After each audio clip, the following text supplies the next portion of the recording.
in the bacon, fat, oats in the bacon, fat, all tastes like bacon, fat, and it all tastes like bacon, in the bacon, oats in the bacon, fat, oats in the bacon, fat, all tastes like bacon, and then you put all tastes like bacon, the mince. Why are you putting mince? Because then you've got the girth,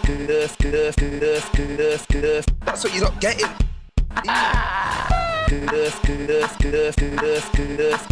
That's what you're not getting, Sam. This is what I mean. You've got the that's what you're not getting.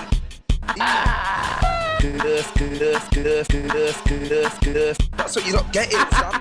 This is what I mean.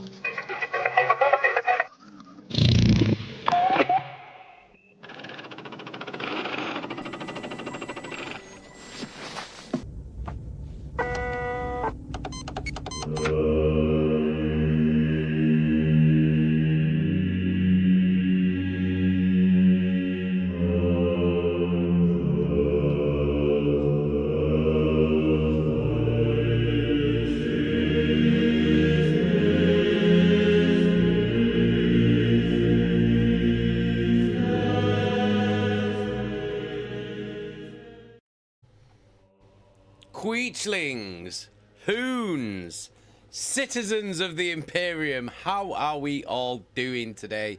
I am, of course, the Imperial Remembrancer, the Slam King. It's Wednesday, and that means it's time for some more tales from the 41st Millennium. How are we all doing?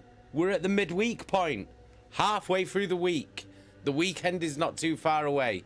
How is everybody? Let me know in the chat. Are we all diddling? As you can see, my ocular unit has been sent off to the tech priests of Mars for repairs, as it has fallen apart. So the flesh, it turns out, is not actually that weak.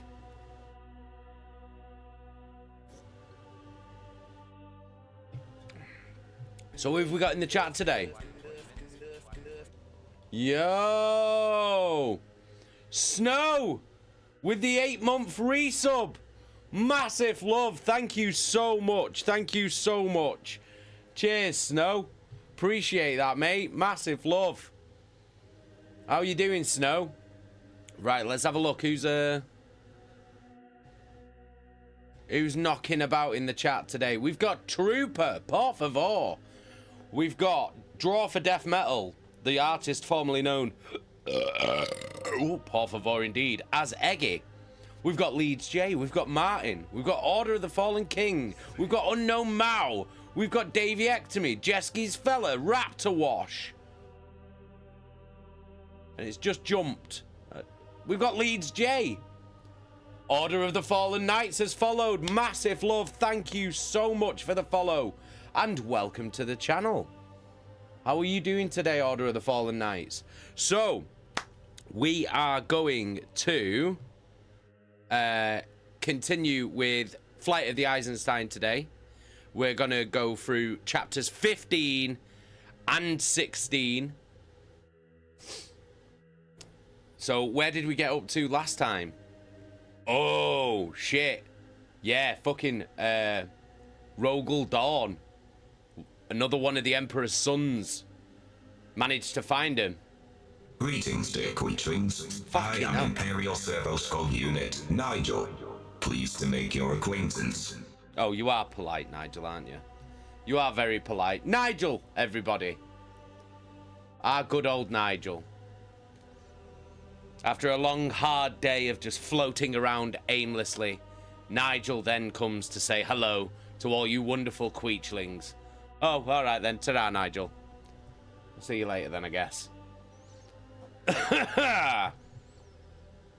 Big Knob Bob, how we doing? You all right? Leeds J. He's useless, but we love him. We do.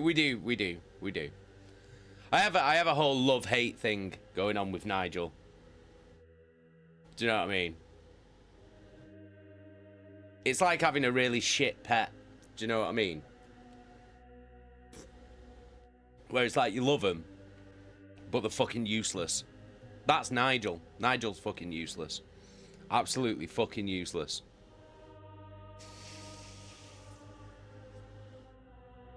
Viva la Dan. Remember, you've got to use uwu voices for this stream since you use the Warhammer voices for Doki Doki Literature Club. Imagine that. Chaka, will we get tonight's stream in Doki Doki voices? No! No! I will not besmirch Warhammer with your hentai voices.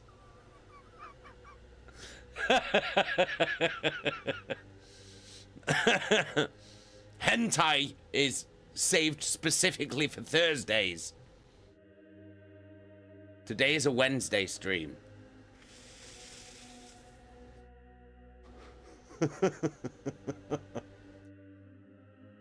So, I hope you're all still enjoying the Gears of War song. Keep playing it, keep sharing it to all your friends and also all your enemies. See if we can get some more eyes and ears on it. That'd be lovely.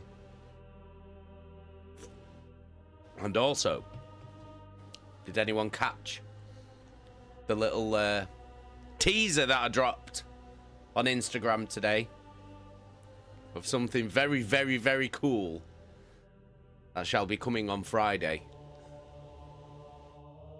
T.O. Tom Taster! Hentai is saved specifically for Thursdays. Today is a Wednesday stream. You can put that in the quotes section on the Discord. Those are words to live by. That's what my grandma always used to say. Hentai for Thursdays, Jason. That's what she always used to say.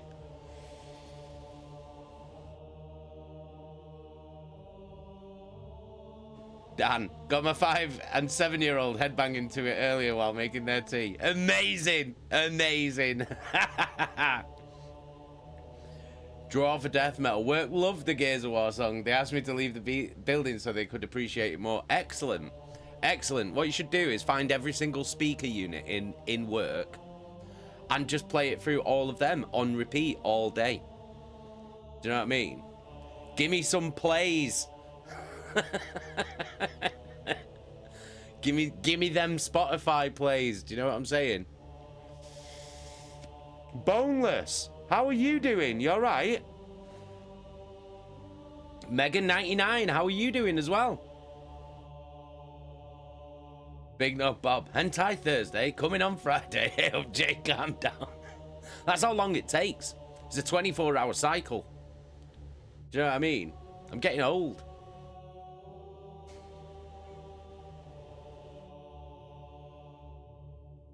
Viva la Dan. Hey, they've both been listening to you since they were in my ball sack. What, you just like holding the speakers up to your tethers? That's how you were doing. You know, like when you play music on like, you know when when the baby's in the belly, when your missus is pregnant, and you're playing and you play music. You're supposed to play music and sing to them, aren't you, through the belly skin? And then they remember the songs. Were you just doing that but with your tethers? So you just stood in the bathroom with like an Alexa, just rested underneath, just resting your tethers on an Alexa.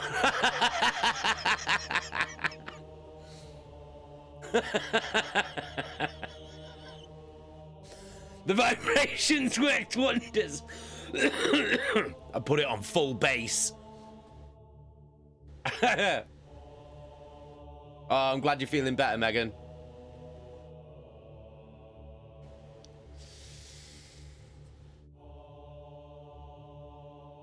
Leeds J, Slam King, with your PC, do you game on Steam, Xbox for PC, or both? Both. It depends. It depends what it is. If it's a game that's included on Xbox Game Pass, I'll play it through Xbox on PC. Just because there's no point in me buying a game that's included on Game Pass, because I've got Game Pass. But if it's not included on Game Pass, I'll play it through Steam. I won't always buy it through Steam, though. because you can always get cheaper, like Steam keys from like websites like CD Keys and stuff like that. Like if they have the codes in stock, but it's always worth just looking around.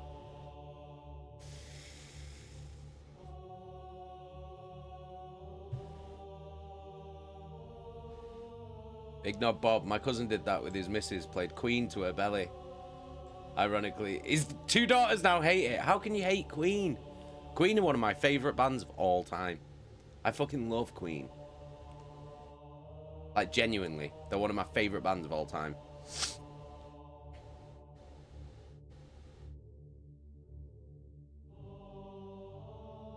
Tio Tom Taster, by the way, I don't think your reading of book 1 is on YouTube. Is it saved on Twitch? I think it got deleted during the mass deletion that Twitch did. So, like, basically, I started streaming, multi-streaming to YouTube because a few months ago, Twitch basically decided that you can only have a certain amount of saved VODs, like old streams, and that they were deleting everyone's like up to a certain amount. So I was like, shit, right, I better start multi-streaming to YouTube, because that way it'll save the streams on YouTube and there's no limit to it. It'll just keep them saved. But I think the book reading of book 1, I think that got deleted in the great mass Twitch deletion of 2025, sadly, which is annoying, but it is what it is, isn't it? We have to roll with the punches. But yeah, that's why I started multi-streaming to YouTube, because I know that it'll save every single live stream, and I won't have to worry about it being deleted or anything. Sadly, that is how it goes.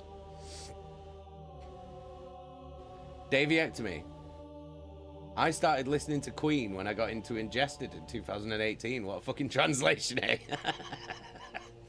Well, I mean, obviously, vocally, I wasn't influenced by Freddie Mercury, but as a frontman, Freddie Mercury was like my biggest inspiration, because I think he's the greatest frontman of all time. So that's why I always, like, when I was in the band, I always strived to be the best frontman that I could be. And that was because of growing up watching fucking videos of Freddie Mercury and being like, holy shit, this guy like knows how to like captivate an audience. Do you know what I mean?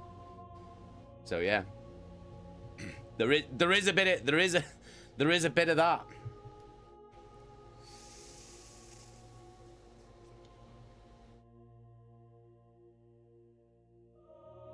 Leeds J, got my new PC today, so I'll DM you later and give you an ad if that sound. Yeah, of course you can. Of course you can. Viva La Dan, I've listened to Ingested since 2010. Bloody hell. I was right from the beginning. That first album only came out in 2009. The band started. When did we form? 2006.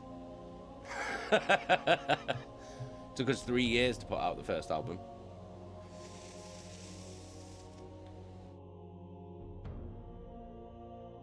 Big Knob Bob. I will say I'm not actually a big fan of Queen anymore. My older brother is obsessed with them, so it's all I hear, so I've gotten sick of hearing them now. That's fair enough. Do you know what I mean? It's different, like, that's the beauty of music. It's subjective. Do you know what I mean? Everybody has different tastes, and that's a good thing. Because if everybody was liking the same shit, my God, the world would be a boring place.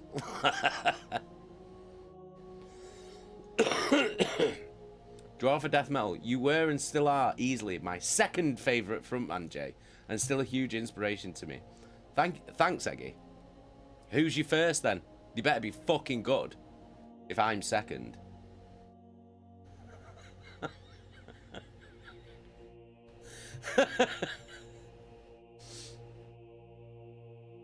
Viva La Dan. Yeah, it was a find and a half. I remember there being only one album, but I heard rumblings of a second album, so I stuck around, and I'm glad I did. Insane shit. Oh, good. I'm glad you like the stuff that I did. Like, do you know what I mean?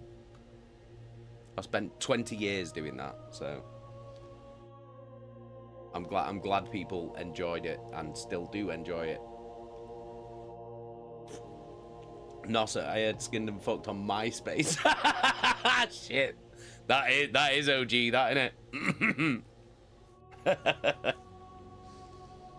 innit? Draw for Death Metal. Johannes Eckerstorm from Avatar is my first. Holy shit, that man's a freak on stage. I've never seen Avatar live. Never seen him.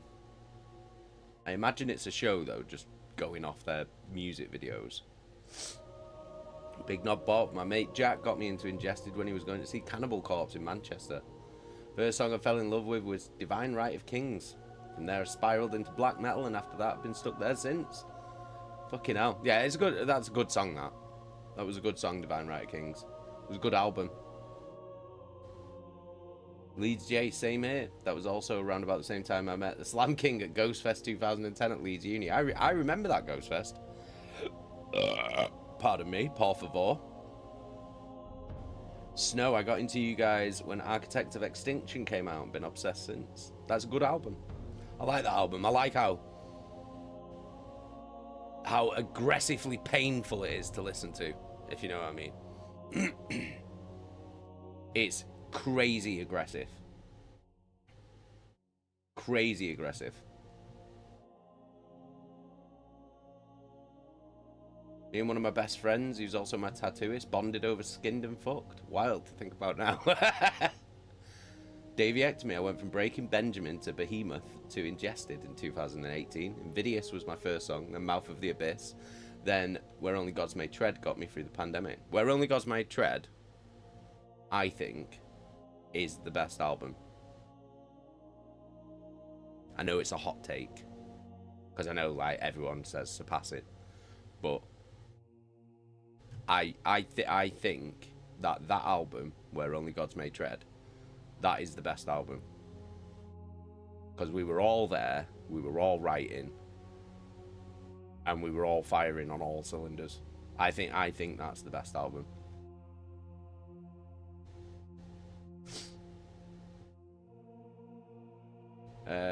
Avatar Live are insane. Massively similar vibe to their music videos. They put out a new single that's legit disco mixed with Melodeath.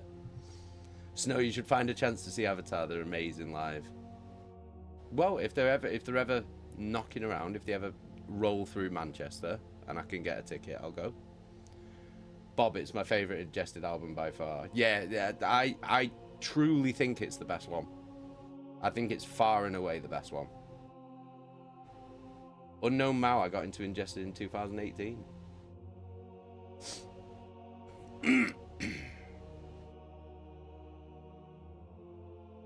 Leeds J, drunkenly helped you guys carry the drum frame in, and you stuck me in the side VIP bit with the other bands for the set, so that night was a massive win. Bob, Surpassing's my second favourite.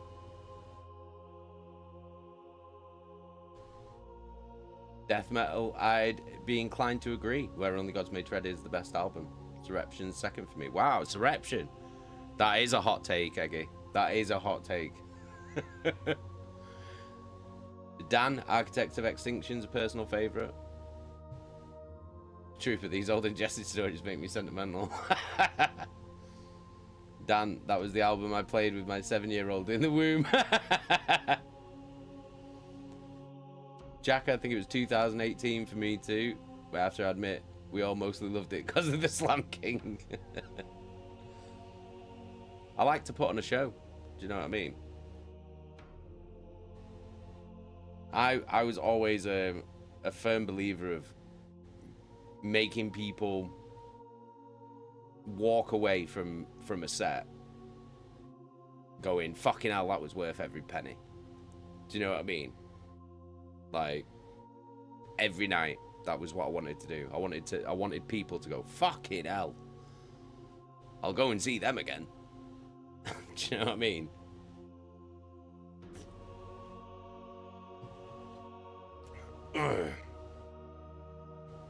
Draw for death metal. I believe Avatar are touring UK in February next year, Jay. Well, if I can get a ticket, well, as long as they're not fucking bangers expensive. Because if they're ridiculously expensive, then fuck that. Do you know what I mean? But if it's affordable and I can get a ticket, I'll go and check them out. Mao, I'm buying the album The Level Above Human when I was in camp and everyone thought I was weird as fuck. Trooper. Oh my god, yes. 2010 it started for me with buzzcut Jace and that happy face.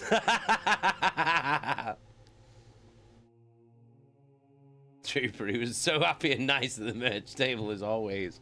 Yeah. It's nice to be nice, isn't it? Do you know what I mean? Like, another thing I was always a firm believer in is giving back to people. Like, do you know what I mean? Because it's like, your fan, when you're a band or an artist or whatever, your fans are the reason that you are able to chase your dream and do the thing that you love. Do you know what I mean? And for me, it was always like, you need to look after your fans. Do you know what I mean? It's like, what does it take for me to sign something for people or have photos taken with people or just have a chat? Like, do you know what I mean? Just have like a little chin wag. Like, it's nothing for me to do that. Do you know what I mean? And that might make someone's day. So for me, it was like, and it's a pleasure to do that as well. Like, do you know what I mean? I enjoyed doing it because it was nice knowing that I was making people happy, especially the people that I was making happy were the people who were supporting me to do the thing that I love doing. Do you know what I mean? So it was like, why would you not do that? Do you know what I mean? I can't understand people who are fucking like miserable or grumpy or like avoid fans and like, do you know what I mean? Or like sit in the back and stuff like that and just hide from people. Fuck that, man. Like, do you know what I mean? Give back to your fans, man. You owe it to them.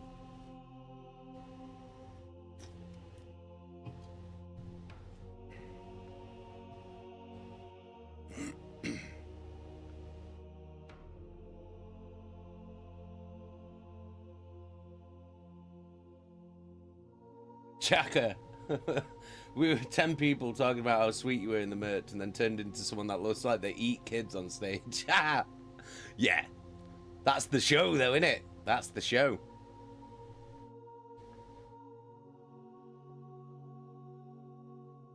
My kid's mum was barely awake and heavily pregnant. I put the Divine Right of Kings on and all I heard from the bathroom was, Dan, fuck off, this isn't morning music.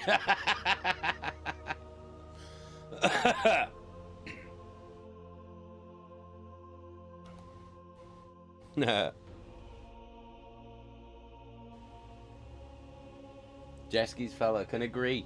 As a frontman, it's always been imperative that I give our fans the time of day because you don't know just how much it means to them.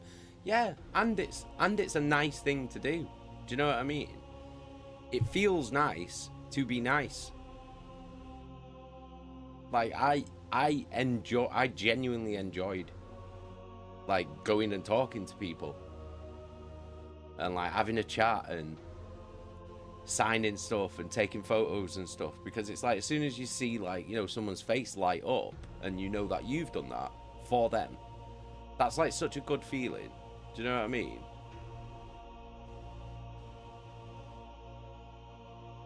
Seeing you in September was the best show I've ever seen, says Davey X to me.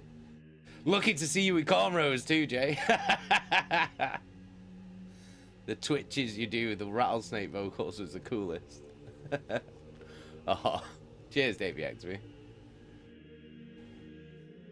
me. Dan, just a simple pint will do it for me. I don't understand fans that freak the fuck out and mob people when they're not on stage.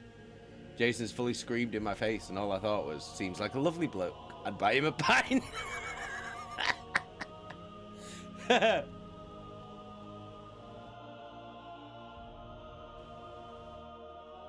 Snow, when you were touring the US for Where Only Gods May Tread, is in my top 3 favourite shows I've ever been to. Sick. Draw for death metal. Jay gave the best hugs out of anyone I ever met in the metal scene. Always took time out to chat with me like I was a friend. That's the thing though. And then people do become friends as well. Like, it's fucking awesome.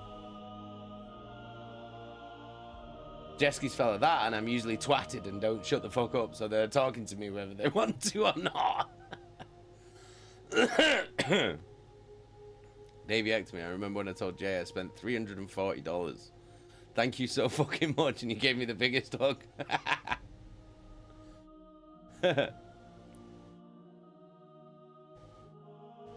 Leeds Jay, the night you showed up at Key Club to watch your own band play and just had drinks and smokes between bands. Yeah, I remember that. Yeah, Lewandale from Volvo is so lovely. Proper sick guy. Lovely, lovely geezer. A truly lovely geezer. Right, so where were we up to?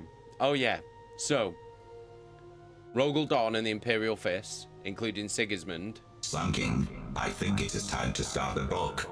Fucking hell, Nigel. That's what I'm doing. I'm doing the fucking recap. Jesus Christ. You don't half go on, and you always pick your fucking moments as well. Have you not got shit to do? Go and tidy, dust a book or something. This place is covered in shit, Nigel. Jesus Christ. Right, thank you. Fucking Nigel, man. Right, so everyone on the Eisenstein, they all managed to escape the warp, but then they were floating aimlessly. So what they did was they dumped all of their engines, basically, causing a massive like energy flare, and hoped to God that somebody picked up that massive surge in energy on their scanners. Luckily, someone did. It was the Primarch, Rogel Dawn, another one of the Emperor's sons, one of Horus's brothers, and his legion, the Imperial Fists, which include Sigismund.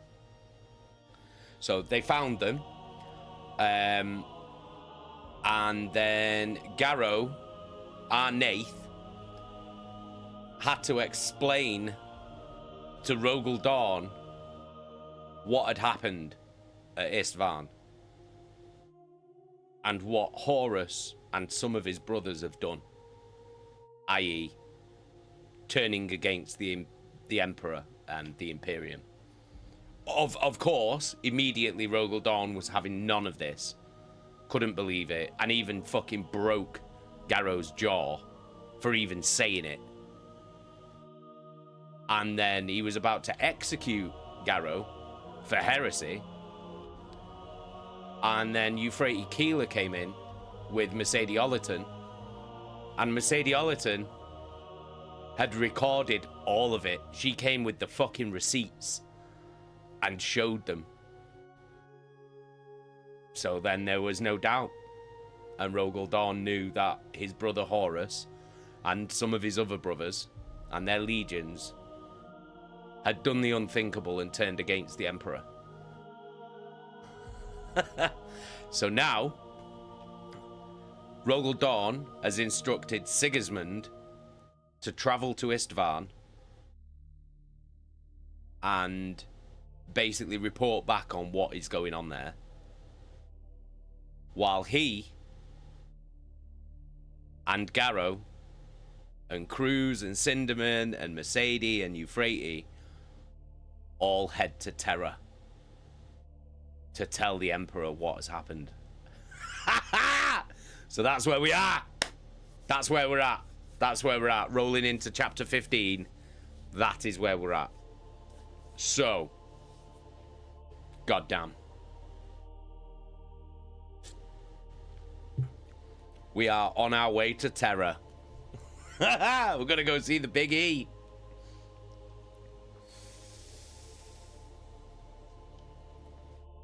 Right. let's start. Okay. Let me turn this up a little bit. There we go. Chapter 15. The Fate of the 70. Sea of Crises. Rebirth. The Death Guard captain entered the tiers of the fortress's massive infirmary, and inside he found his way to the ward where Decius was being held. He approached the isolation chamber. Along with the dedication plaque that Kaya had taken with him, it remained the only other component of the starship Eisenstein that had survived the frigate's destruction. Huge cargo servitors had physically disconnected the module from the vessel's valetudinarium and transplanted it to here, where Dawn's Medicae could turn their skills to the warrior's injuries. The apothecaries of the Imperial Fists had met with no more success than those of the Death Guard.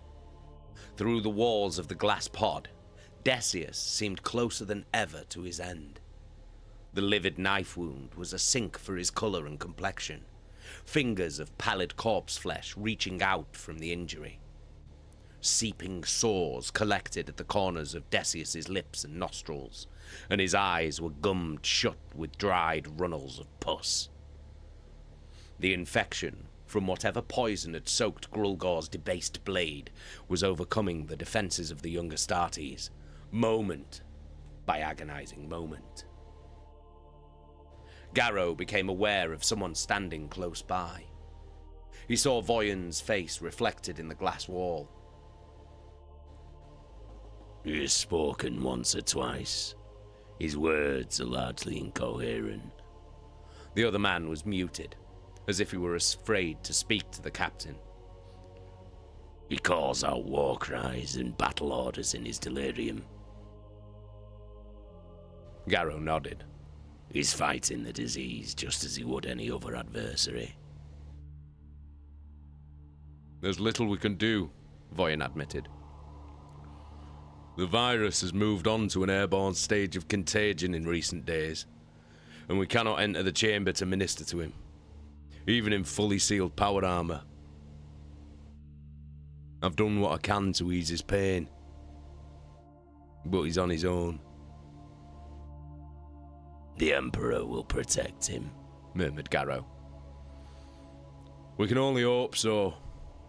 Captain Sigismund has given orders that every aspect of Decius's malady is to be examined and documented by the Phalanx's Medicae staff, in case the intruders we encountered on the Eisenstein return.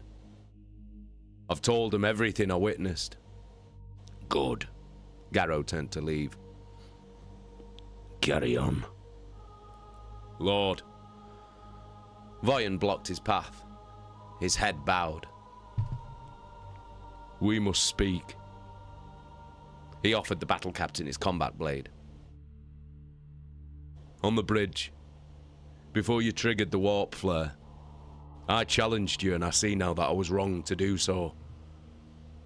You promised us rescue and it came. Such defiance as mine cannot go without censure. He looked up.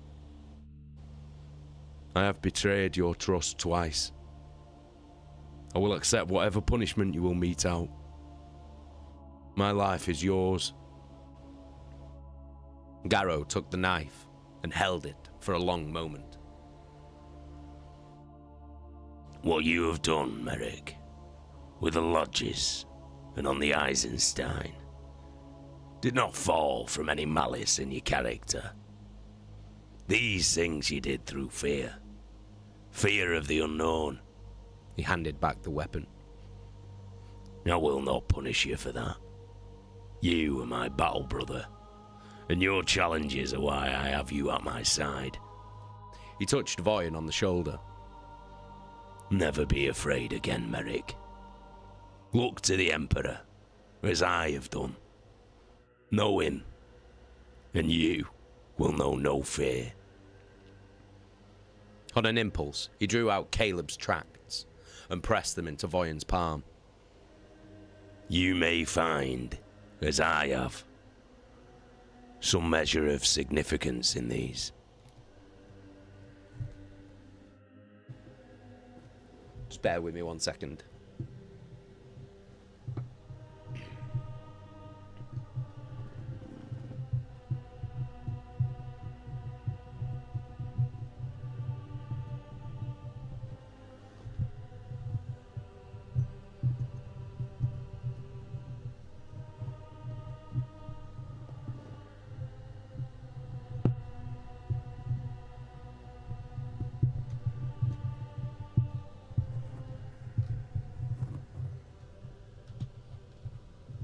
Just got to move this microphone.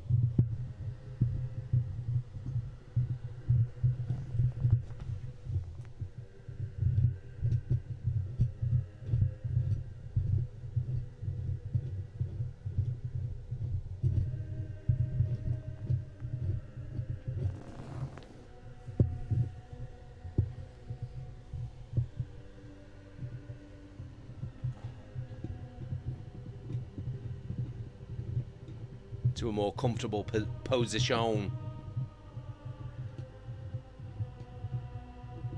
Feel like I'm leaning miles away. Do you know what I mean?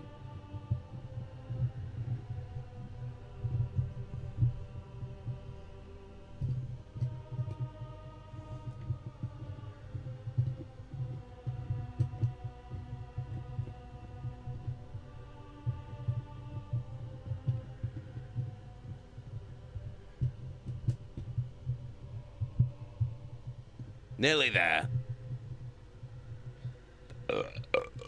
Ooh, por favor. Bit of German for you there. Mr. Worldwide. Bit of the Bavarian barbarian. Right, there we go. That's much better. That is much better. Lovely stuff. Right. Okay, there we go. Now we're talking, aren't we? Coded astropathic signals had gone before the Phalanx high-level protocols that called to alert the most secure levels of the Imperium forces in the Sol system. Dawn's authority was enough to set ships in motion and for troops to be put out to a higher state of readiness. There were other forces at work as well. Agencies that had sensed the arrival of the Star Fortress and the precious cargo it carried. Several light minutes inside the orbit of Eris, the Phalanx exploded from a warp gate with violent concussion, sending sheets of exotic lightning radiating out and away into the void. Delicate sensory devices dotted the surface of the 10th planet registered the new arrival and immediately communicated reports to relay stations on Pluto and Uranus, where in turn they would be sent onward by astropath to Terra and her dominions. The return of the Imperial fists to humanity's cradle was long overdue. By rights, there should have been celebrations and great ceremony on many of the outer colonies of the solar system to mark it. Instead, the Phalanx came in with speed and ruthless purpose, not in a stately cruise about the solar system's outlying worlds. The mammoth craft did not fly the pennants and banners associated with the triumphant arrival of a heroic vessel. Instead, the colors on her masts and the laser lamps about the Phalanx's circumference were lit for urgency. Patrol ships made way, no captain daring to challenge the master of the Imperial fists for his haste.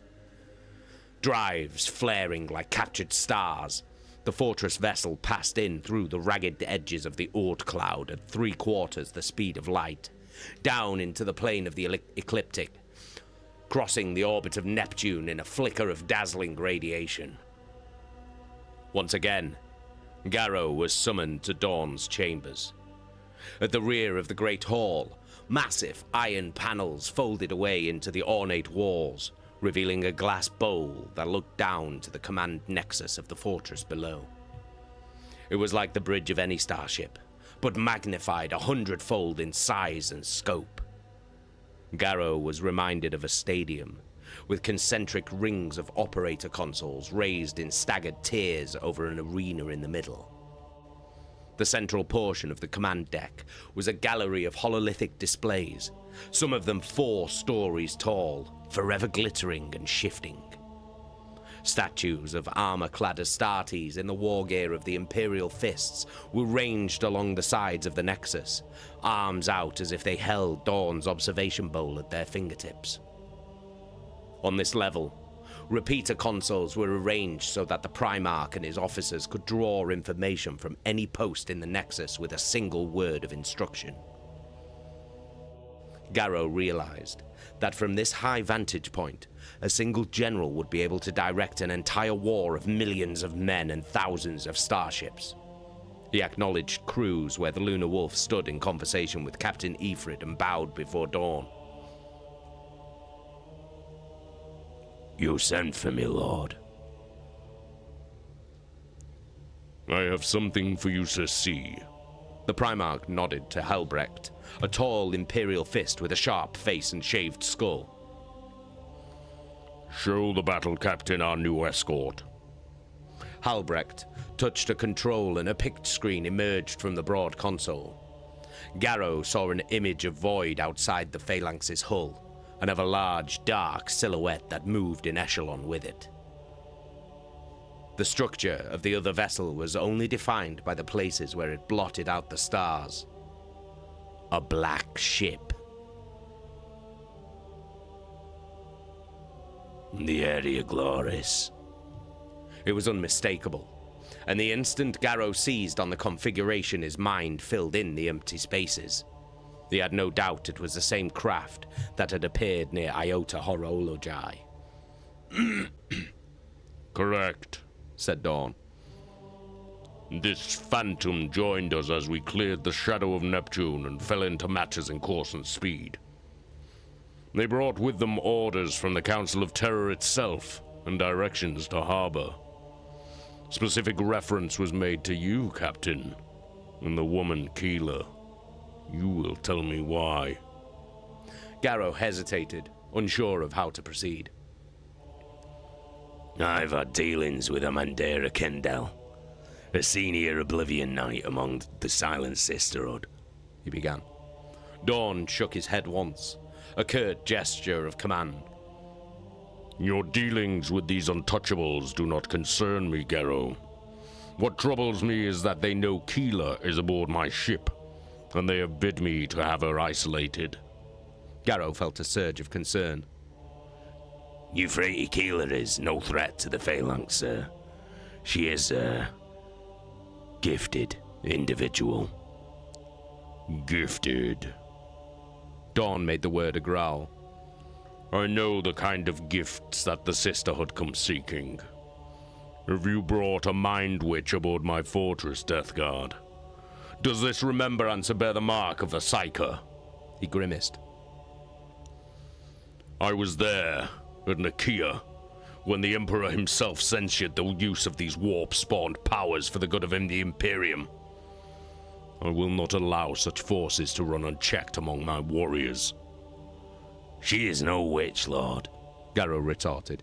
If anything, her gift is that she's felt the Emperor's touch more keenly than any one of us. The tremor in his voice drew Cruz's attention, and the Lunar Wolf came closer. We shall see. Sister Amandera has requested that Keeler be kept under lock and key, and Halbrecht's men have placed a guard upon her. The woman and her cohorts will be turned over to the Sisters of Silence once we make orbit at Luna. Sir, I cannot permit that. The words streamed from him before he could stop himself. They're under my protection. And mine, broke in Cruz. Loken entrusted their safety to me personally. What you wish and what you will permit are of no interest to the Imperial fists, snapped Helbrecht, stepping up to face Garro. You are guests of the 7th Legion, and you will conduct yourselves as such. You labor under a misapprehension, both of you, said Dawn, moving to the windows. Have you forgotten what you said to me? The Death Guard and the Sons of Horus have turned against the Emperor. And if so, then their legions are soon to be declared renegade. As will all their warriors, protectorates, and crews in service. We risked everything to bring the warning. Garro's words were brittle ice. And now you all but name us traitor. I say only what some have already have, and what others will. Why do you think we traveled to make port at the lunar base instead of taking orbit around Terra? I will not risk the lives of the Council and the Emperor on a whim. Cruz spat angrily, the old warrior's normally reticent manner melting away. Forgive me, Lord Dawn, but did you not see the Lady Ollerton's mnemonic recording? Are we not the sworn words of 70 Astartes proof enough for you? 70 Astartes whose legions have turned their backs on Terra, said Ifrit grimly. The Primarch nodded. Understand my position. Despite all the evidence you bring me, I cannot be certain of this until I see it through the eyes of an Imperial fist. I do not call you liars, brothers. But I must see all sides of this. Consider every possibility. What if you are the traitors here? Demanded Helbrecht. Suppose Horus has been laid low by some conspiracy among his own men, and you have been sent to assassinate the Emperor. Garro's hand fell to the hilt of Libertas. I have killed men for lesser insults, Imperial Fist.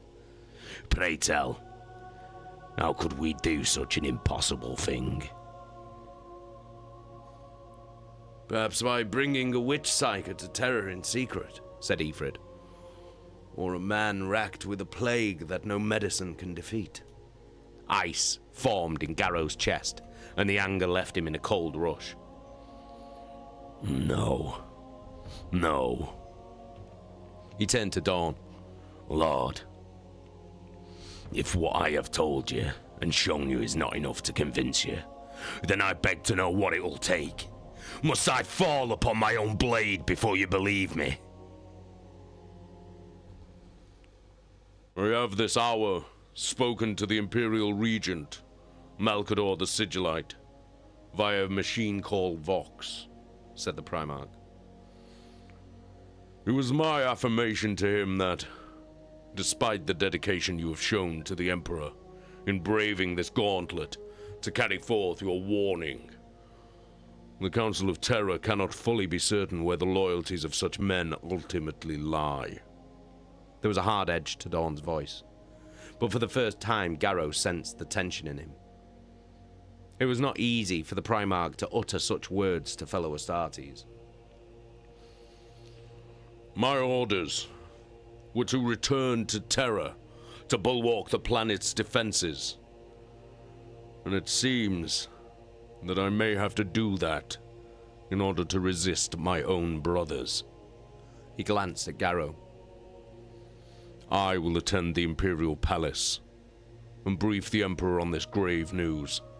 You, the refugees from the Vengeful Spirit and all the Astartes from the Eisenstein, will remain in secure holding at the Somnus Citadel on Luna until our master decides what your fate will be. Slowly and carefully, Garro drew his sword and turned it in his grip, offering the weapon to Dawn just as Voyen had offered his combat knife to Garro. Take my sword, and end me with it if I am a deceiver, Lord. I implore you. For I grow weary of each test that's heaped upon us. With all the lies and distrust that have bombarded me, I cannot face the same from those I call kinsmen. With his free hand, Garro reached up to his chest and touched the eagle cuirass. He nodded to the Primarch's armor and the similar aegis there, both echoes of the war gear worn by the Master of Mankind. We both carry the mark of the Emperor's Aquila. Does that count for so little? In these dark times, nothing can be certain. Dawn's face turned to stone once again. Put away your weapon and be silent, Battle Captain Garro. Know this. If you resist the edict of the Sigillite in any way, then the full and unfettered wrath of the Imperial Fist will be set upon you and your cohorts.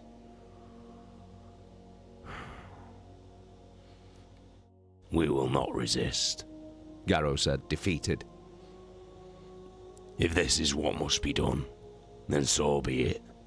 Libertas returned to its sheath in silence. The Primarch turned away. We will arrive in a few hours. Assemble your men and be ready to disembark. The distance across the marble floor to the chamber's doors seemed to expand as Garro's injured leg tensed with ghostly pain on every step he took. The phalanx approached Luna through the hanging ornaments of orbital defense stations and commerce platforms. Her path, an open corridor through the darkness towards Terra's natural satellite. As the fortress of the Imperial Fist found harbour at the gravity-null Lagrange point beyond the moon, the phalanx mimicked the orbit of Luna around its parent world. Once, the satellite had been a mottled stone wasteland where humans had ventured in their first infantile steps away from their birth world. They had been built colonies there, testing their mettle in the pitiless cold of the void in preparation for future voyages to other planets. But as Terra's people had advanced, Luna had become little more than a way station, a place to pass by on the journey to the interplanetary and later interstellar deeps. For a time, in the age of strife, when Terra was engulfed in war and blood, the moon had become desolate and empty once again. But after the rise of the Emperor, Luna had known rebirth. Waxing and waning, the satellite came full circle as the age of the Imperium brought it new life. Bisecting the grey stone sphere across its equator lay a man-made valley many kilometers wide. This was the Circuit, an artificial canyon that laid open the rock and stone beneath the dusty lunar surface. All along the length of the chasm lay gateways into the moon's interior, vast doors to the honeycomb of spaces carved by mankind in the heart of Luna. The ancient, dead boulder of the moon became the largest military complex ever built by humans. A vast shipyard for the armada of the Imperium. Thousands of starships from the smallest shuttle to the largest battle barge were built and maintained there. And across the face of the far side, there were complex stations for observations of the great void beyond. Port Luna was the cold stone heart of humankind's great fleets. The satellite was as much a weapon as it was a safe harbor. Much of the metals mined from the moon's heart and the rock from the circuit's excavation had been employed by the Emperor's most skilled engineers, fashioned into a synthetic ring that girdled the planetoid. The vast grey hoop held batteries of lance cannons and docking bays for more warships. Wherever the light from Luna fell, those who saw it could sleep soundly knowing that the ceaseless guardians stood to their defense. And beyond it, Terra. The cradle of humanity was in darkness. The light of the sun glimmered around the curvature of the planet, a brilliant arc of golden colour. Terra's night side showed its face towards Luna, the features of her continents and towering hive city constructs largely hidden beneath thick storm fronts and haze. In the places where cloud formations were thin enough, the pulsing spark of lights from the great metropolis arcologies made necklaces of stark white and bright blue, some clustered in halos, others extending out along coastlines for hundreds of kilometers.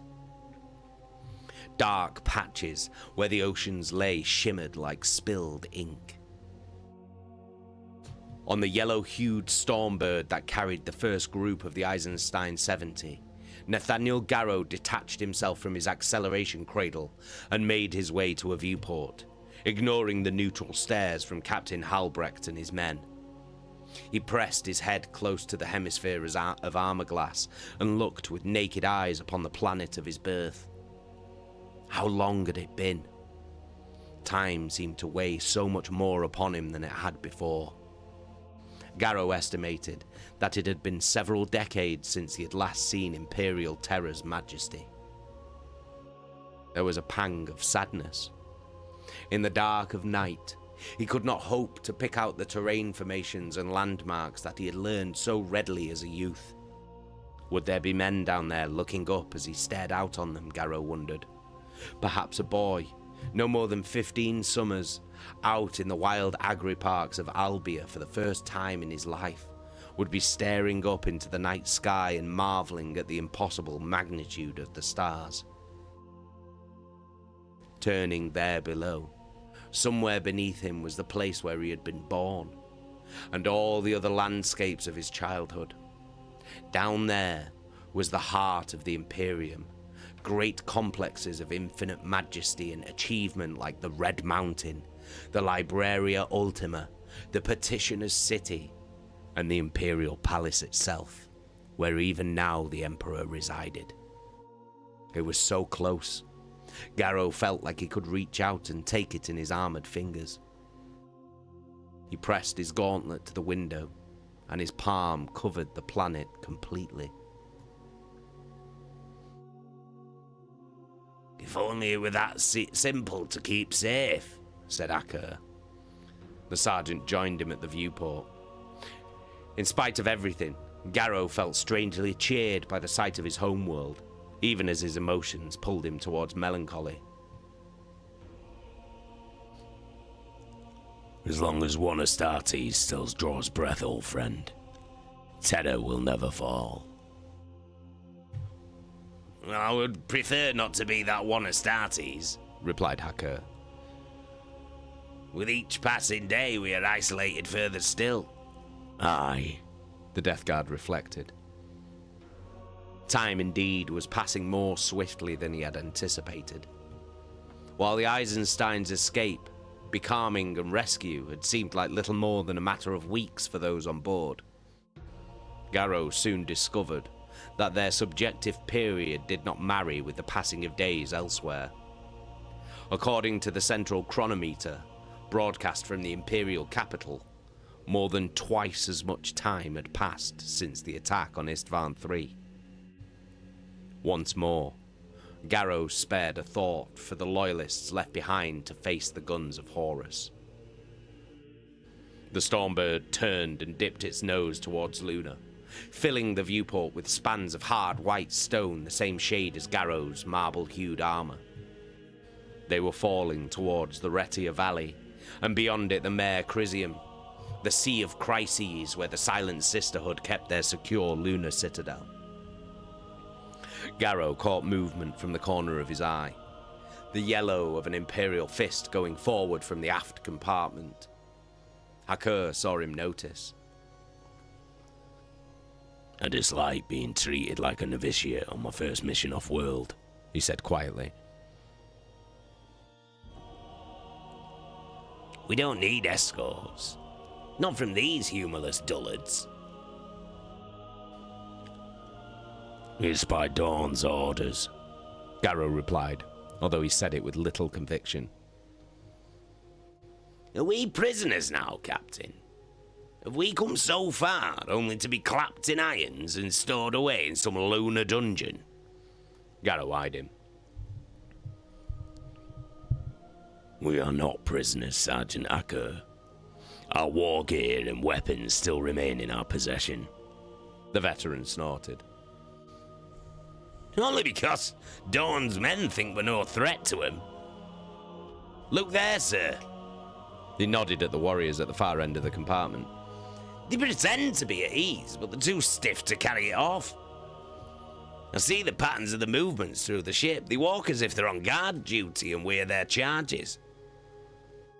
Perhaps so, admitted Garro. But I believe it's more that Captain Elbrecht fears what we represent than who we are. I saw his face when Dawn revealed the truth of the War Master's deceit. He could not comprehend it. Well, that may be, Lord. But the tension grinds like blades upon me. It's an insult to us. They separated us, placed the Lunar Wolf with Voyan and the boy Decius's capsule on another shuttle, and I never even saw what happened to the Iterator and the women. Garro pointed at something through the viewport. We're all going to the same place, Anders. Look there. Outside, the sheer brass tower of the Somnus Citadel turned to meet the descending dropship. As they came closer, Garro saw that the building was made from hundreds of gates, one atop the other, arrayed like the faceplates of the golden helmets of the Silent Sisters. The Stormbird fell into a spiraling turn, orbiting around the tower. A dome became visible in the floor of the vast crater beyond, and slowly it opened, triangular segments drawing back to present a concealed landing field. We are on final approach to the Citadel, said Halbrecht. Take your seats.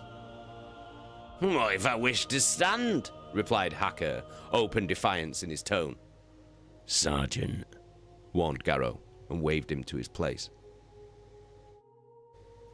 Are all your subordinates so obstreperous? Grumbled the other captain. Of course, said Garro, returning to his acceleration couch. We are Death Guard. It's our nature.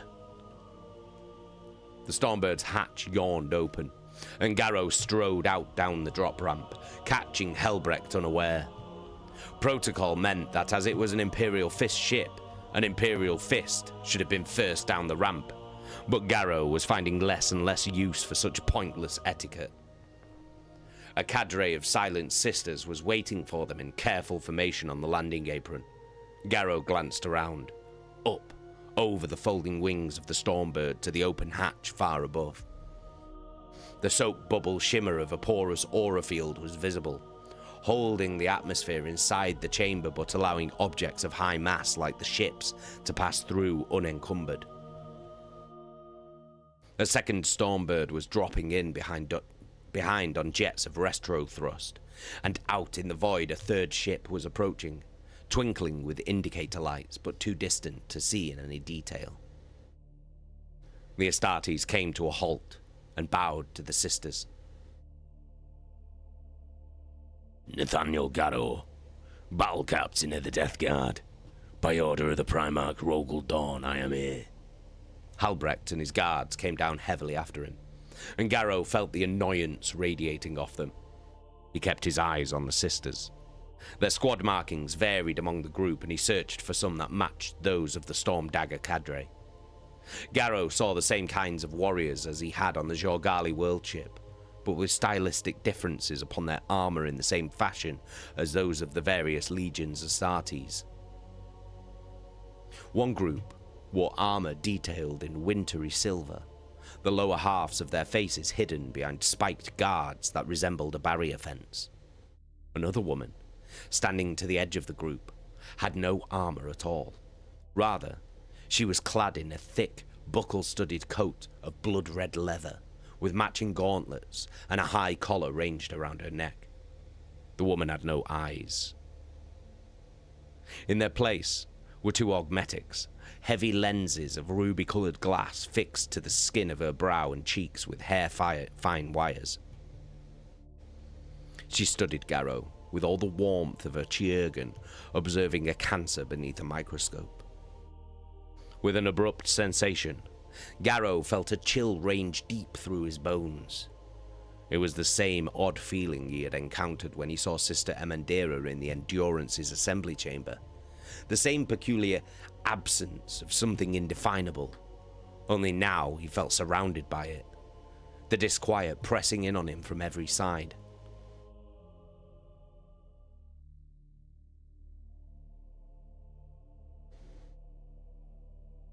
Battle Captain Garro. Well met, said a familiar voice. A slight figure in robes dropped back her hood, and he recognized the novice girl he had spoken to before.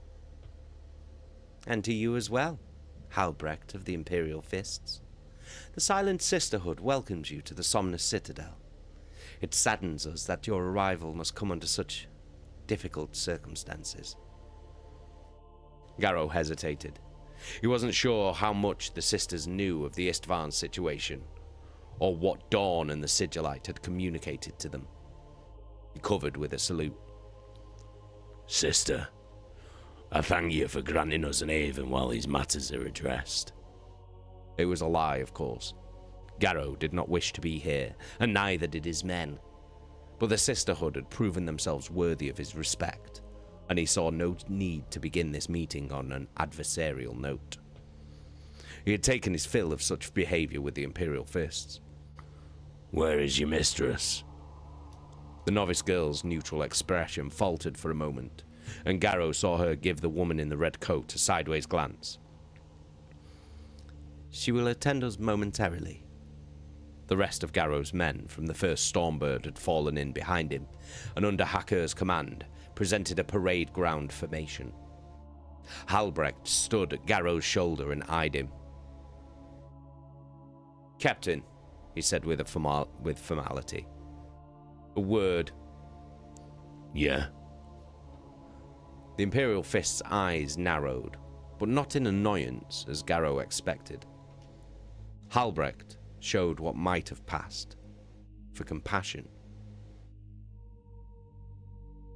I know what you must think of us. I can only begin to comprehend what you have experienced. If it's true. Garro could almost hear the silent addendum. Do not think ill of my Primarch. These orders he has given are to preserve the security of the Imperium. And if the price of that is a wound to your honor, then I hope you will see it is a small one to pay. Garro met his gaze. My kinsmen have betrayed me. My master has turned traitor. My honor brothers are dead. And my legion is on the path to corruption.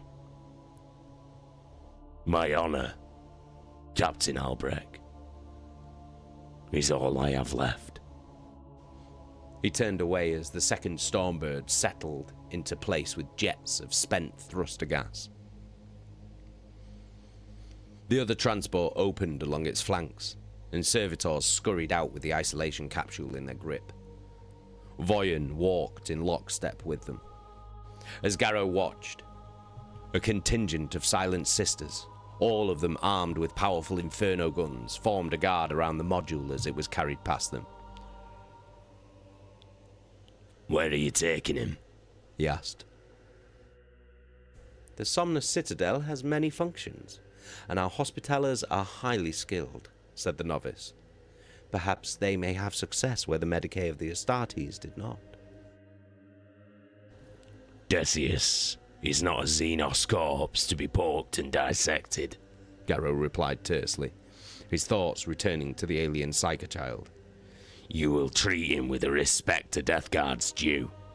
Sendek and Cruz approached, joining Haker's formation with the last of the men. Be still, lad, said the Lunar Wolf. Your boy's not dead yet. Still, he clings on to bloody life even now.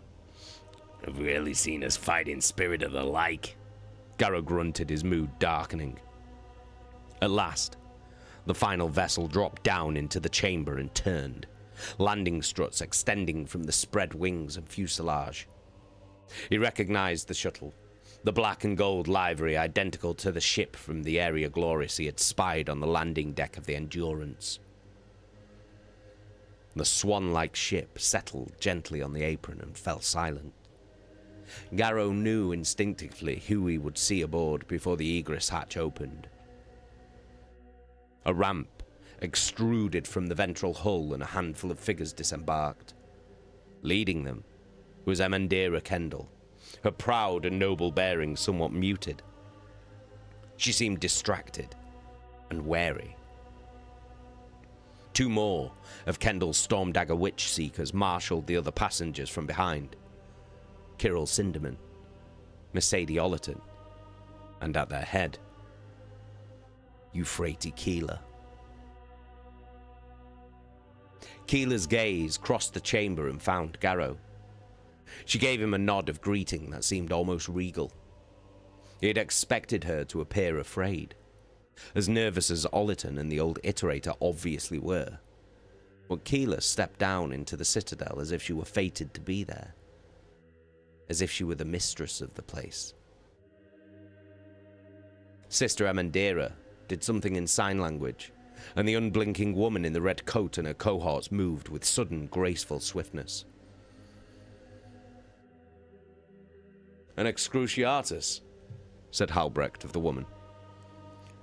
"It is said that each one of them must personally burn 100 witches before they can take the rank." Keela stood unruffled as the prosecutor squad approached her. With exaggerated caution, the Sister Excruciatus gave Euphrates a cold and clinical once-over, looking her up and down. Then she signed to Kendall and gestured sharply to her warriors, who surrounded the refugees. Both Garro and Cruz came forward at the same moment, ready to step to battle if events fell that way. "These people are under my aegis," barked the Death Guard. "Those who harm them will face me." Sister Amandera and her witch seekers stepped in to block the Astartes' path, but it was Keela who gave them pause. "Nathaniel, Iacton, please, don't interfere. I will go with them. It is necessary." The woman in the red coat signed, and the novice translated. "This one demonstrates traits that are of issue to the Sisterhood. By the Emperor's edicts and the Decree of Nicaea, we have the authority to do with her as we wish. You have no right of claim in this place, Astartes." "And the civilians, a documentarist and an iterator?" snapped Cruz. "You free to take them as well?" "Wherever Euphrates goes, we will accompany her," Mercedes managed a defiant interjection, and Garro saw Cinderman nod in agreement. Keela began to walk. "Don't be afraid for us," she called. "Have faith. The Emperor will protect." Garro watched the procession of figures disappear down a ramp and through a thick iris of steel leaves that slammed closed behind them. Fucking little bastard. He could not shake the sudden, icy certainty that he would never see them again. Amandera Kendall was still in front of him, still studying him with iron eyes. She signed again. "Captain Garro, and the men under your stewardship know this," the novice translated in a clear, crisp voice. "We grant you sanctuary here until such time as the Master of Mankind makes ruling on what shall be done with you. Quarters have been prepared." The silent sister never once broke eye contact with him. "You are our guests, and you will be treated as such. In return, we ask that you behave only as the warriors of the Legiones Astartes should, with honor and respect. Captain, she asks for your word." It seemed like an eternity before Nathaniel answered.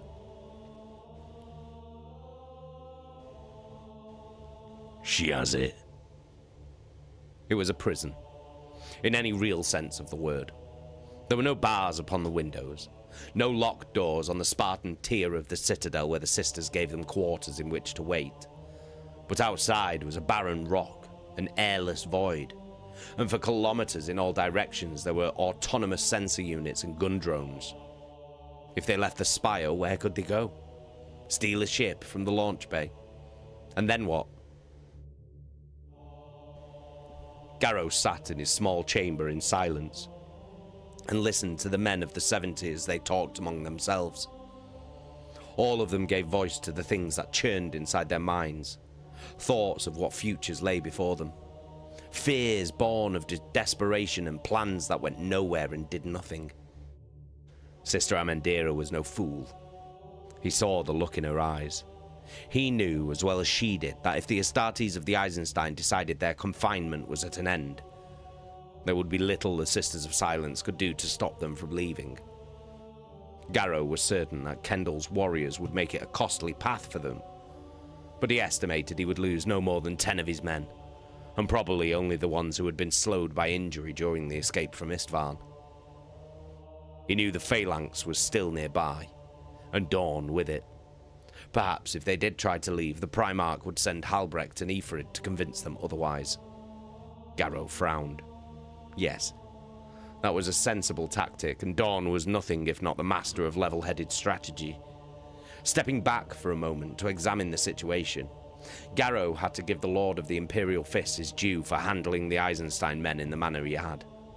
If Garro and the others had remained on the Star Fortress, eventually friction would have flared and blood would have been shed.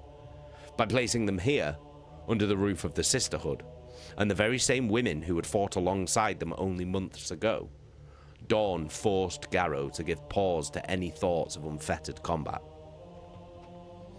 Even if they fought through the Sisters and the Imperial Fists and got themselves a ship, what would it earn them? It was madness to think they might approach Terror and demand an audience with the Emperor to vindicate themselves. Any atmosphere-capable ship would be ripped from the sky before it came within sight of the Imperial Palace, and if they fled for deep space, there were hundreds of battleships between lunar and a navigable jump locus. Of all the things he feared would happen to the 70, Nathaniel Garro had not expected this. To come so far, in measures of both his soul and of distance, only to be held at bay here, within sight of his goal. It was torture in its own way. Time passed, and no word came for them. Sendek wondered aloud if they might be left here to live out their lives while the matter of Horus was settled on the other side of the galaxy.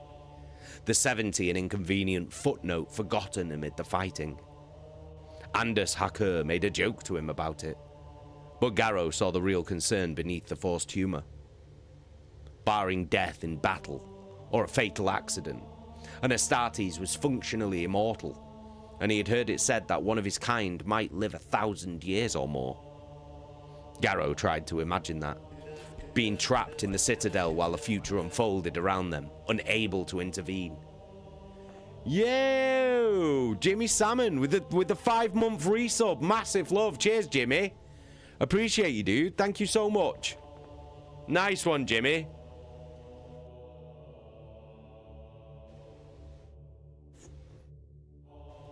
Big love.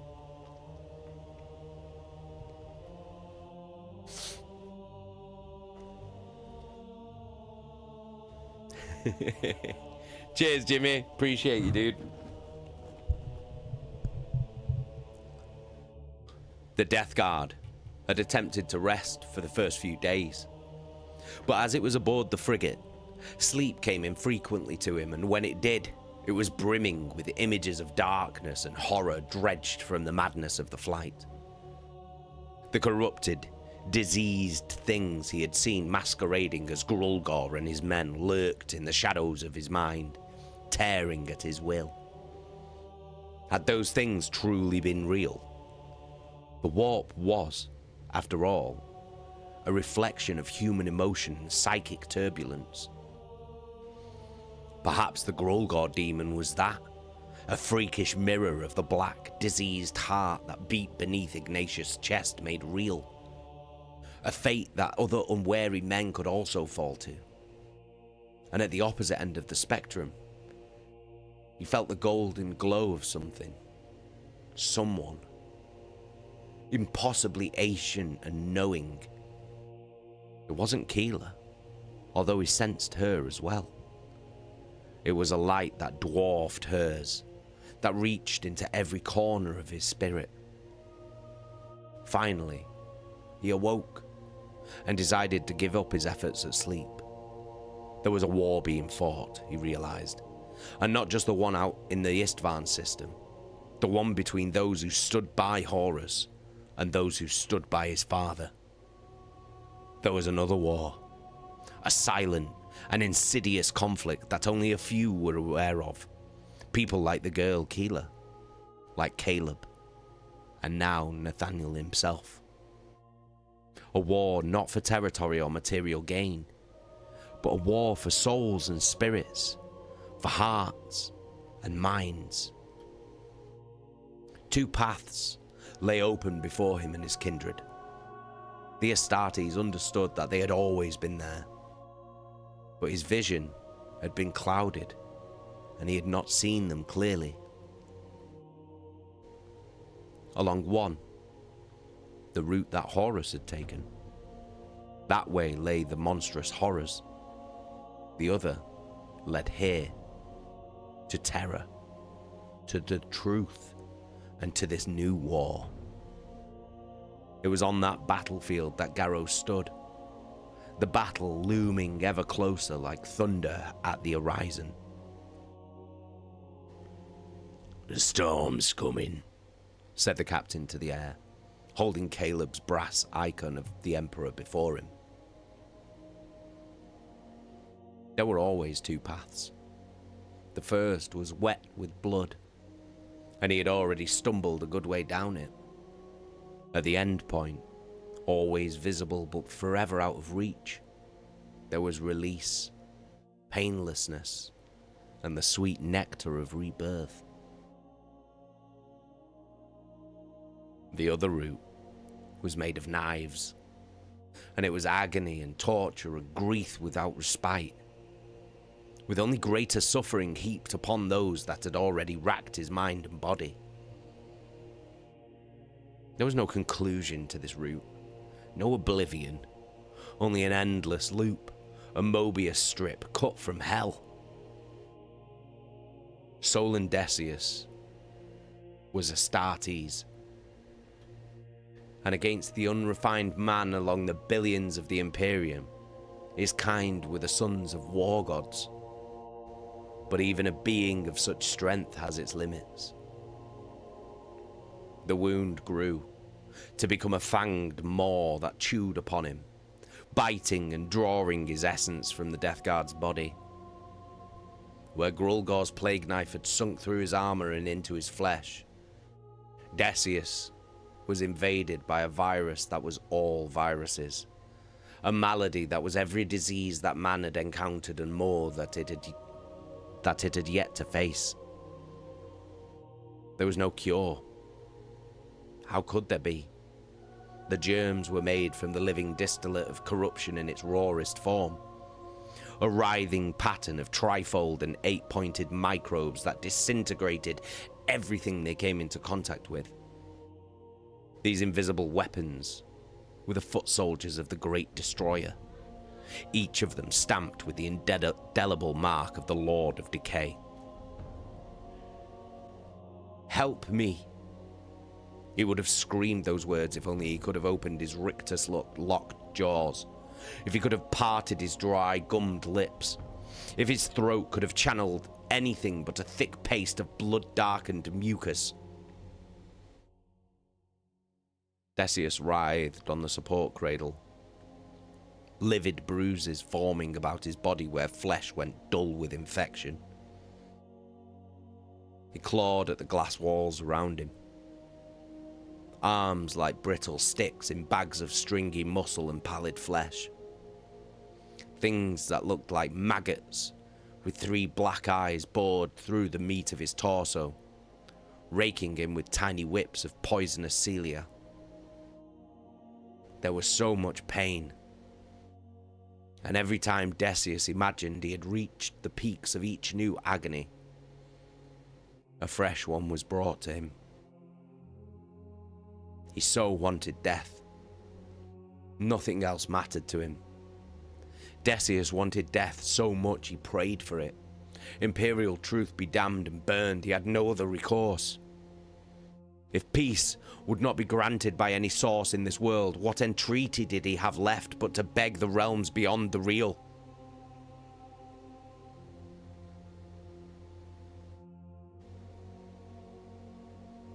From the agony came laughter, mocking at first, then gradually softening, becoming gentle. An intelligence measured him, considering, finally seeing something in the youth, a chance to refine an art only recently discovered, the art of remaking men. Sorrow flowed over him. How terribly sad it was that the men Decius had called brother and lord ignored his pain. How cruel of them to let him suffer and suffer while the malaise burrowed deeper into his heart. He had given so much to them, had he not? Fought in battle at their sides, saved their lives with no thought for his own. Become the very best death guard he could be. And for what? So they could seal him inside a glass jar and watch him slowly choke on the fumes of his own decay? Did he deserve this? What wrong had he committed? None. Nothing. They had forsaken him. He hated them for that. Hated them. They had made him weak. Yes. That was the answer. In all this vacillation over Horus and his machinations, Decius had let himself become weak and indecisive. He never would have suffered Grulgor's blow if his mind had been clear and focused. Yes. Through the burning pain it became clear. His error traced its roots to one place. To a single point. He had bowed to Garro's orders. Despite the way in which it chafed upon him, Solon had let himself believe he was still raw and untested, let himself think that Garro's way was best. But the truth, that was not the truth. Garro was irresolute. His mentor had lost his killer instinct. Horus. There was a warrior who knew the nature of strength. He was mighty. He had turned Primarchs to his banner, Mortarion included. Decius thought he could stand against that. What madness must have possessed him?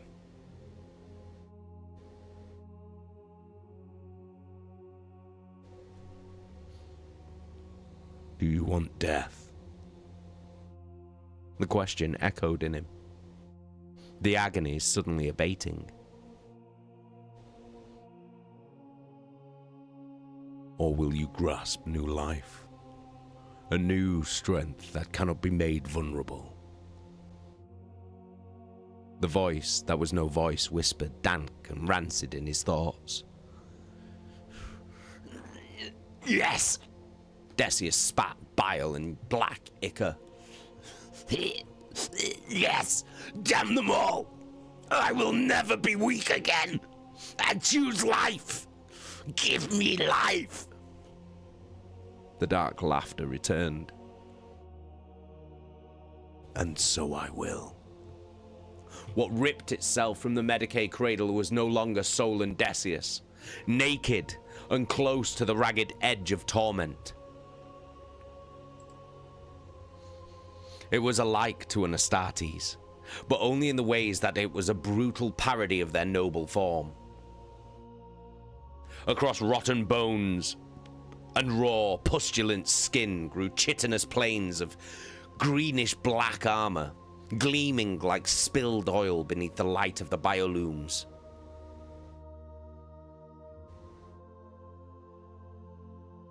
Eyes that had shriveled to knots of dead jelly erupted into gelid sapphires, multifaceted orbs that massed across a wrecked face and set into the bone.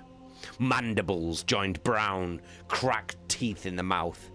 A stump reached up and batted away the glass rigs of potion bottles, growing and malforming as it did into a clawed limb with too many joints.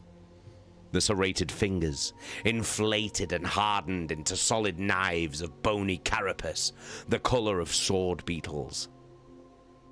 What was no longer Solon Decius opened its mouth and roared, and from bleeding, suppurating lips spewed a cloud of insects that raced around the shivering body in a living shroud, a cape of beating, swarming wings. On newly clawed feet, the Lord of the Flies, raised himself up and shattered the armor-glass walls of his confinement and began a search for something to kill.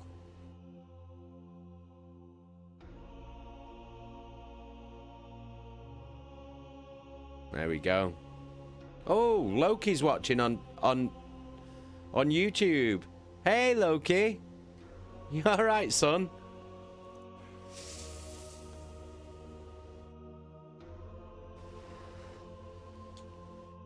Hiya, Loki.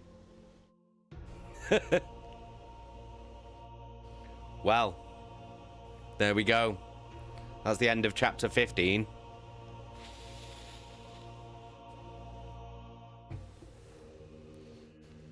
Oh dear, basically.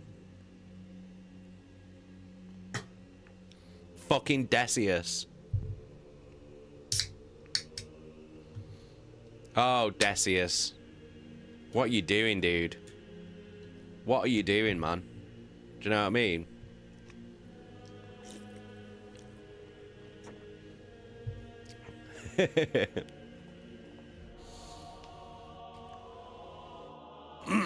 You're listening? He says, Loki says, I'm listening while I go to sleep.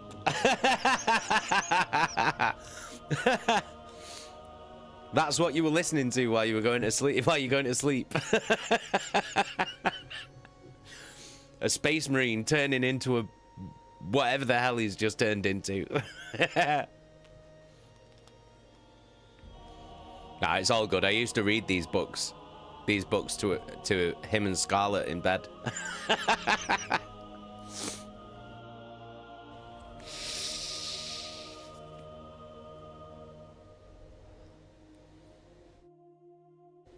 Chaka says this chapter was rough. I almost teared up. Yeah, it wasn't nice. It wasn't nice reading about Decius on that in his sick bed. But then when he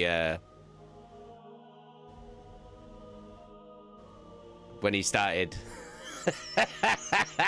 when he started basically going, no, I don't want to die. I want life. Give me life. And started blaming everybody else. That was the moment when I was like, oh, right, okay. Right. This is where it's going, is it?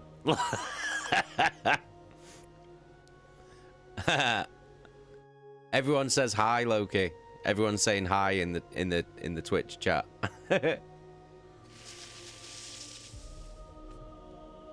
Jeski's fella. Decius is a silly, silly boy.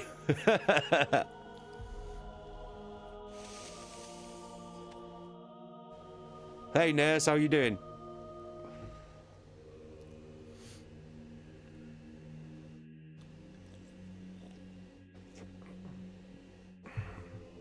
Right, so what's just happened in that? Let's have a quick summary of chapter 15 before we move on. So they've arrived in the Sol system, in our solar system. They're effectively right there. They can see Earth, which is Terra. They can see it, but obviously because Dawn doesn't. Well, he's seen what Mercedes shown him, and he's listened to what Garro's told him. But he can't risk taking them to Earth to stand in front of the Emperor in case it's a ruse. Do you know what I mean? In case they're there to try and kill the Emperor. So they're being confined to the moon, Luna. Now the Sisters of Silence, who we know from earlier in the book, capture psychers, people with psychic powers, have taken Euphrates Keeler. Now we don't know what they're going to do to her or with her, but Garro is fucking worried. But Euphrates just said, no, this is what it has to be. Like, don't worry about it. The Emperor will protect me. Have faith. So now Garro and his men are all holed up, basically. They're in quarters.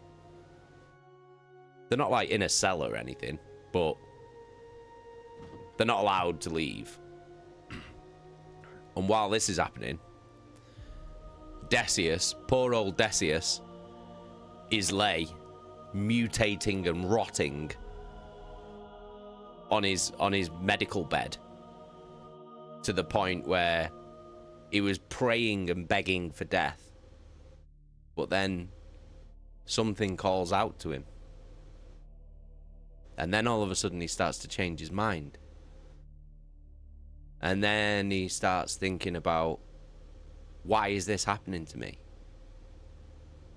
I've done everything for my Legion. I've done everything for the Imperium. And why is this happening to me?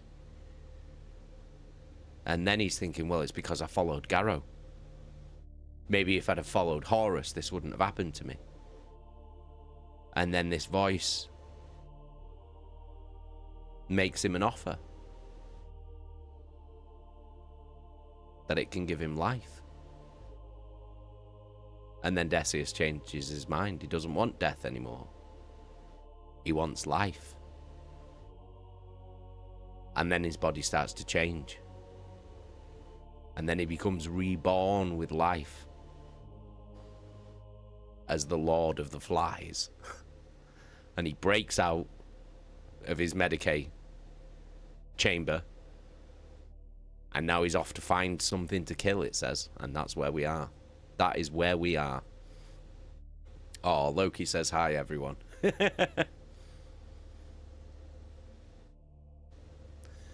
Chaka, it's like the story has so many layers. The actual story. The things in between the lines, and then all the things you can relate to in real life. It's so well written. It's really good, isn't it?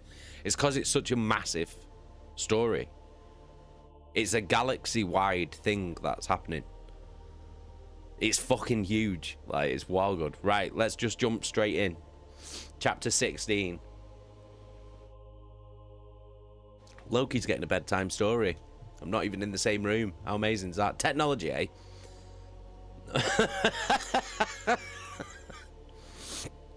Right.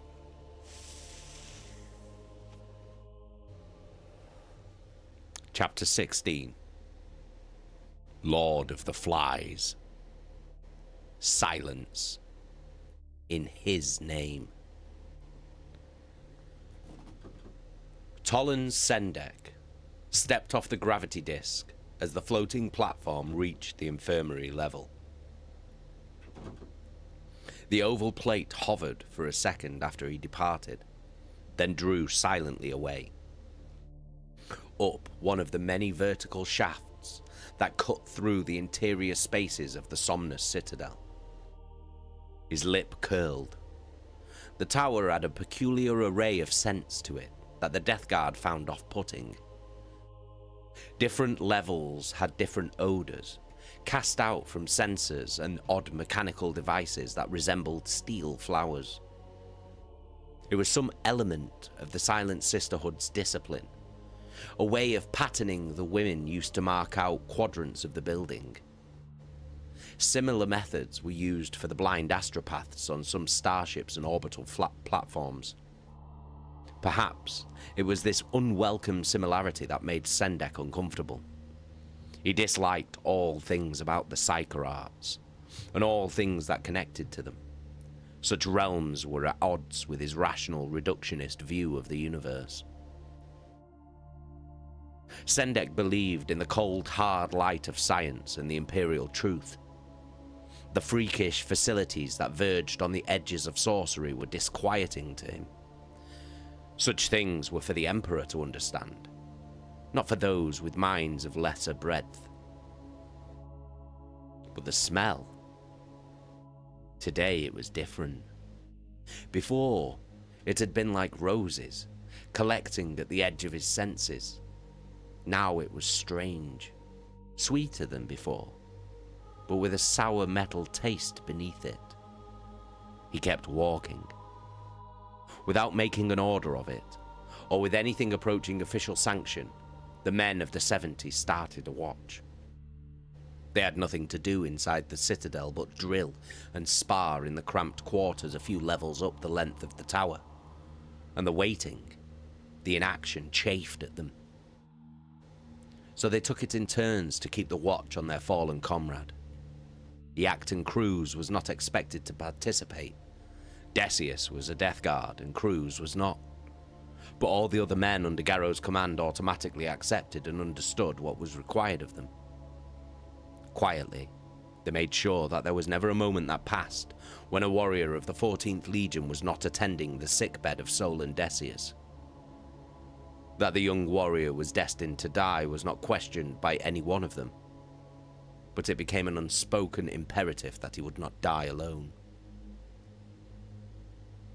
Not for the first time, Sendek found himself wondering what would happen when the end came for the youth.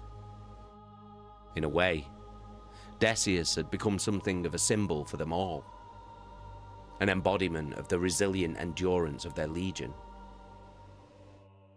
He thought of the two of them matched over a regicide board on the Endurance, and felt a pang of sorrow. For all of Solon's brashness and arrogance, the cocksure warrior did not deserve a death of such ignominy. Decius should have perished in glorious battle, instead of being reduced to fighting a war with his own body. The smell was becoming stronger. Sendek's frown deepened. Iago, one of Hakur's squad and a deft hand with a plasma gun, took the watch before Tollans. But he was overdue. It wasn't like Iago to be so thoughtless. Sergeant Hakur's hard training and battle drills burned that out of his men. Then, the unmistakable aroma of blood finally raised itself from the mix of scents, and Sendek tensed. There was no movement anywhere along the infirmary corridor, and where the corner turned to the isolation ward, the biolooms in the walls and ceiling had been doused. Only a faint red light showed him the vaguest outline of the corridor. He broke into a run, his senses taking in everything. For a moment, the Astartes thought that there had been some kind of accident, like the spillage of some great casket of oil across the floors and walls, but the charnel house stink overwhelmed him with the raw bouquet of fresh blood and rotted meat. Sendek realized abruptly that the biolooms had not been deactivated after all. It was only that there was so much blood in thick, sticky layers that it damped down the glow from them. His ceramite boots crunched on a paste of broken bone fragments and melted teeth. He made out a shape in the rancid gloom, a forearm ending in rags of torn meat, still partly sheathed in the marble armor of a death guard. Glittering black motes moved all across the severed limb. Sendek went for the bolt pistol on his belt as the sound began. Around him, the blackened walls flickered and hummed with the sharp, piercing scrapes of insect wings. The swarms grazing upon the effluent stirred, sensing the presence of the Astartes. He saw into the isolation ward and felt his throat tighten. There was Decius's capsule, now little more than a broken glass egg torn open from within. Organs and fleshy objects were scattered about the tiled floor where servitors and other living things had been ripped apart. Sendek's hand went to the neck ring on his armor as the buzzing grew louder, instinctively keying the battlefield Vox channel that would tie him to his squad leader. "Anders," he began. "Alert the..." The claw took him by the leg and yanked him savagely from his feet. Sendek cried out and lost the pistol at once, as his attacker threw him bodily into a glass cabinet filled with vials and bottles. He clattered through the storage compartment and rolled to the floor, hands and knees falling into puddles of thick fluid. The death guard tried to recover, but a hooked foot swung up and hit him in the face, spinning him over and down. Sendek slid away, knocking aside remnants of what had once been the torso of Brother Iago, and gasped. The shrieking, roaring storm of flies hammered around the room like a cyclone, the beating of their wings sharp in his ears. He groped for something to use as a weapon and found a large bone saw among a tray of discarded chirurgeon's tools. The Death Guard launched himself forward, turning the bright rod of surgical steel in his grip. He would make this intruder pay for killing his kinsman. He had only fleeting impressions of the black figure. He saw the strange, wiry hairs festooning the surface of the oily armor. He felt himself gagging at the monstrous stench of death that enveloped it. A head, with too many eyes and a chattering spider mouth, came at him. But beneath the corrupted, fly-blown flesh, there was a shape that seemed familiar to him. A terrible moment of recognition struck Sendek like a bullet. Solon! He hesitated. The arc of the bone saw halted in his shock.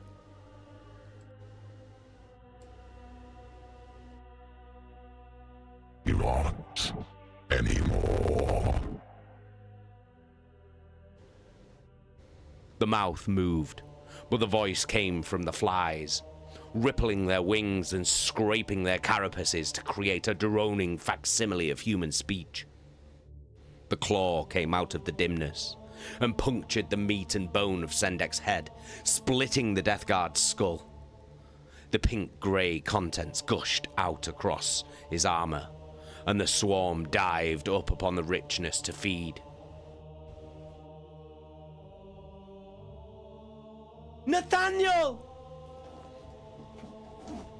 The woman's cry tore through Garro's body in a shuddering wave that set his nerves alight. He gasped, and the steel mug in his hand fell away from nerveless fingers, a tongue of dark tea spilling across the floor of the exercise chamber.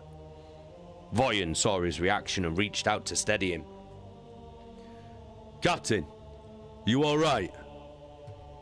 Did you hear that? Garro said, tension running through him. He cast about. I heard her call out. Voyan blinked. Sir, there was no sound. You reacted as if you had been struck. Garro pushed him away. I heard her.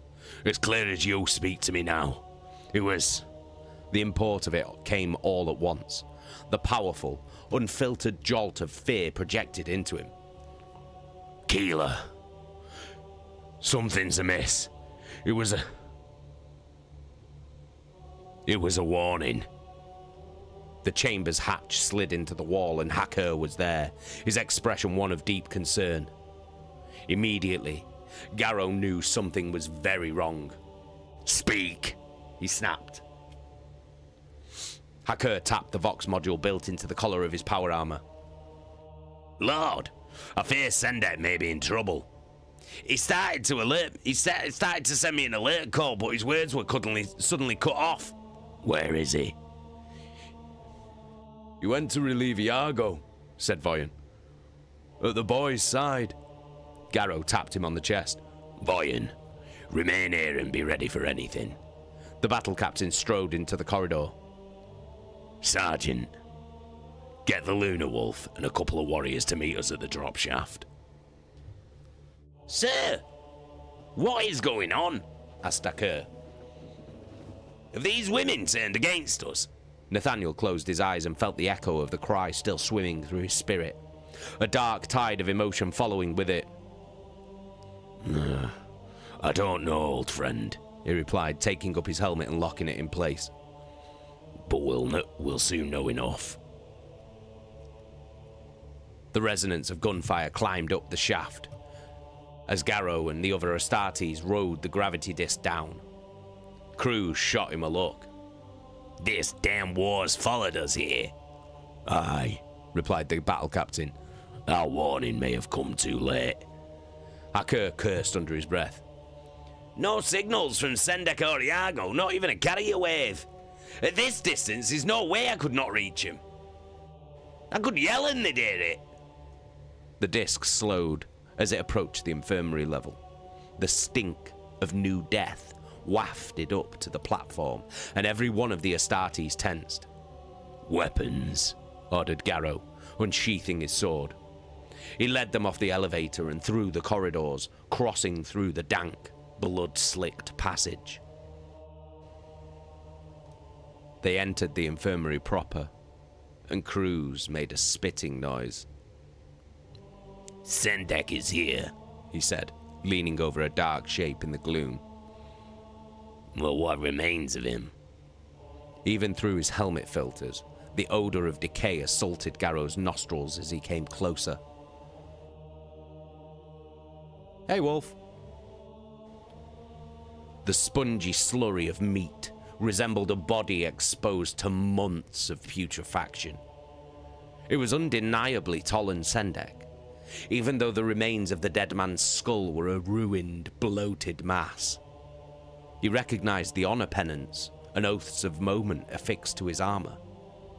These, too, were discolored with age and mold, and fingers of orange rust looped around the joints of the limbs. One of Haker's men choked back a gasp of disgust. He looks like he's been dead for weeks. But I spoke to him only this morning. The Lunar Wolf leaned closer to the body. Yachten, keep your distance. Garro's words came too late. Thick white pustules on Sendek's body trembled as they sensed the closeness of Cruz's blood warmth, and burst, throwing out streams of tiny iridescent beetles. The veteran rocked back and batted the things away, pulping great masses of them with his armored palm. Ah! Filthy vermin! The captain nudged a severed limb with his boot. There were too many torn hunks of meat and bones strewn about the room to be the component parts of just one body. And he knew with bleak certainty that Iago was as dead as poor Tolan. From across the chamber, Haker peered cautiously into the broken isolation pod. It's empty. He snagged something with his combat blade from inside the glass container and held it up for the others to see. In all the days of terror, what's this? It resembled a thin scrap of torn muslin, slick with black liquids. As it turned in the air, Garro made out holes in the material that corresponded to eyes, nostrils, and a mouth.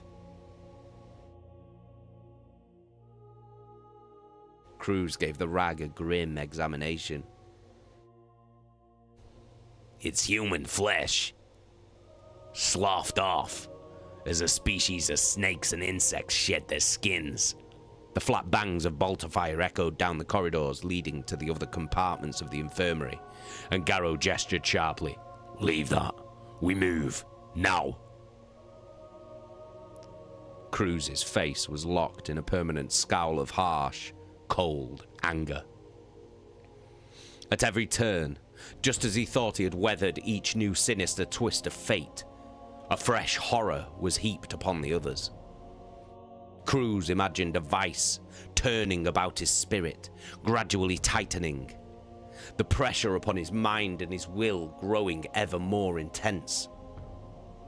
He felt as if he were on the verge of shutting down, as if the goodness and light inside him were in danger of guttering out. Each new sight repulsed and shocked the old soldier in ways he thought he could never be touched.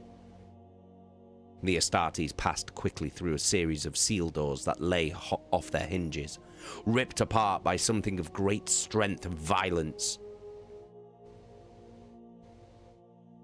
Past that, they came upon a curative ward with rows of Medicaid cradles and sick beds.